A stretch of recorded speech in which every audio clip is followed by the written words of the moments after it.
மாற்று எரிசக்தியாக தண்ணீரில் இருந்து எரிபொருளை உருவாக்கி இருப்பதாகவும் எளிய முறையில் மக்கள் அனைவரும் பயன்படுத்தும் வகையில் விரைவில் சந்தைக்கு வர உள்ளதாகவும் ஹான் கேஸ் நிறுவனத்தின் நிர்வாக இயக்குனர் நடிகர் சரத்குமார் தெரிவித்துள்ளார். திருப்பூர் மாவட்டம் அவிநாசியை அடுத்த முருகம்பாளையம் பகுதியில் ஹான் கேஸ் என்ற பெயரில் புதிதாக எரிபொருள் தயாரிப்பு நிறுவனம் தொடங்கப்பட்டுள்ளது.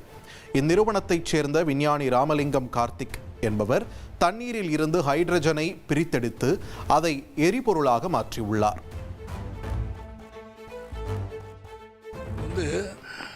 மிகப்பெரிய இண்டஸ்ட்ரி, அதாவது 100 டிகிரி சென்டிகிரேட் 2800 டிகிரி சென்டிகிரேட் நீங்கள் வெல்டிங் பண்ணலாம், உருக்கலாம்.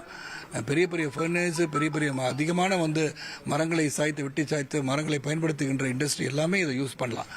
ஸோ ஒரு மாற்று எரிபொருளாக தான் இது கண்டுபிடிச்சிருக்காங்க நம்ம விஞ்ஞானி கார்த்திக் அவர்கள். நெருப்பு எரியும் போது தண்ணீர் ஊற்றி அணைத்து பழகிய மக்களுக்கு நெருப்பிலிருந்து தண்ணீர், அதாவது தண்ணீர்லேருந்து நெருப்பு எடுக்கலான்னு சொன்னால் கொஞ்சம் நம்ம மறுத்தாங்க. ஏளனமாகவும் பேசினாங்க, நிறைய அவமானமும் பட்டிருக்கேன். தண்ணியிலிருந்து அவ்வளோ எரிபொருள் எடுக்க முடியுமா, அதையும் கண்டுபிடிச்சாச்சு. ஏன்னா 1 லிட்டர் வாட்டரில் 1225 லிட்டர் ஹைட்ரஜன் இருக்குதுன்னு நமக்கு தெரியும்.